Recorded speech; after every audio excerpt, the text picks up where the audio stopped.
उधम सिंह नगर के काशीपुर स्थित एक निजी स्कूल में आयोजित कार्यक्रम में मुख्यमंत्री पुष्कर सिंह धामी शामिल हुए।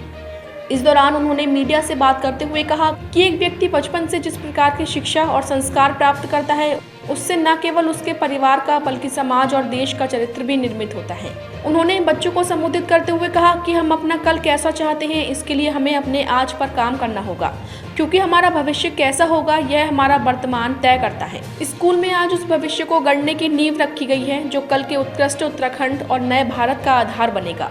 सीएम धामी ने कहा कि प्रधानमंत्री नरेंद्र मोदी के नेतृत्व में आज नए भारत का निर्माण हो रहा है, जिसके अंतर्गत देश में अभूतपूर्व कार्य किए जा रहे हैं। वहीं पर्यटन को लेकर सीएम धामी ने कहा कि बाबा केदारनाथ के कपाट खुल चुके हैं। पिछले वर्ष 50 लाख लोगों ने दर्शन किए। इस बार भी दर्शन के लिए भक्तों का आना शुरू हो गया है। हालांकि पिछले 15 दिनों से केदारनाथ में भयंकर बर्फबारी हो रही है, जिसके लिए श्रद्धालुओं से मौसम की जानकारी लेकर जाने की अपील की जा रही है।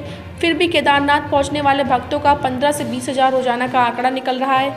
आगे मुख्यमंत्री धामी ने कहा कि 4 धाम का मास्टर प्लान बनाया जा रहा है, जिसकी शुरुआत जागेश्वर धाम से की जाएगी। इसके अलावा केदारनाथ में रोपवे का निर्माण कार्य शुरू होने वाला है।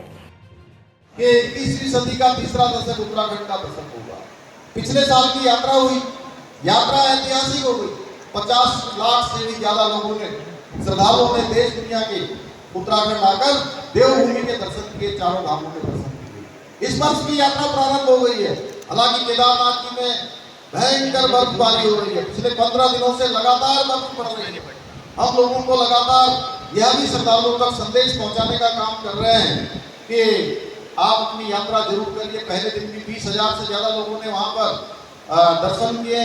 लगातार 15 से 20 हज़ार के बीच का रोज का आंकड़ा आ रहा है। मैं आज इस मंच से आप सबके बीच में कहना चाहता हूँ कि यात्रा हर वर्ष की भांति, पिछले वर्ष की भांति इस वर्ष और रिकॉर्ड तोड़ होने वाली है।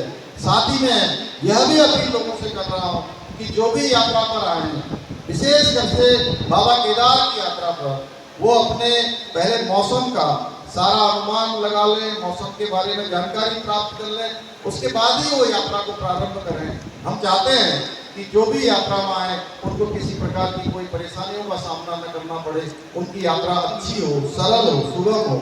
और जैसे केदारखंड में आज बद्रीनाथ का मास्टर प्लान तैयार हो रहा है, केदारनाथ का रोपवे बन रहा है, पुनर्निर्माण का काम हो रहा है, यमुनोत्री पर अभी रोपवे का हमने MOU साइन कर दिया है।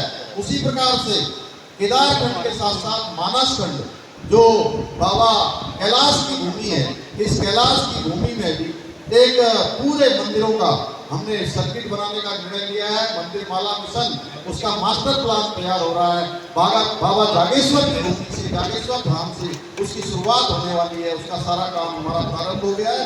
हर जिले के सारे मंदिरों का एक सर्किट बनाकर आने वाले समय में 4 धाम यात्रा की तर्ज पर यहाँ पर मानसखंड की भी यात्रा होगी। आने वाले समय में यहाँ से कैलाश मानसरोवर तक की यात्रा सड़क के माध्यम से की जाएगी।